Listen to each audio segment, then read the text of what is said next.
Apan tungod sa dakong hugma sa Dios, gihatagan kita niya ug paglaom pinaagi kang Kristo Jesus.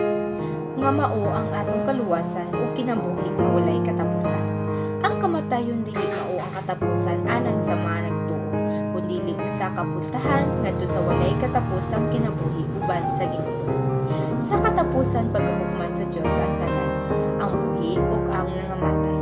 Ang matag usa ipahimutang sa tubangan sa hukmanan ni Kristo aron tagaan ug hustisya sumala sa ilang gibuhat. Ang mga basahon pagabuksan ug ang mga binuhatan sa matag tawo pagasubsihon.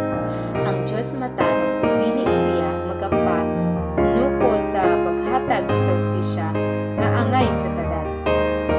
Apan alang sa madautan nga nagpabilin sa pagrebelde batok sa Dios, moabot ang adlaw sa paghukom ug silot.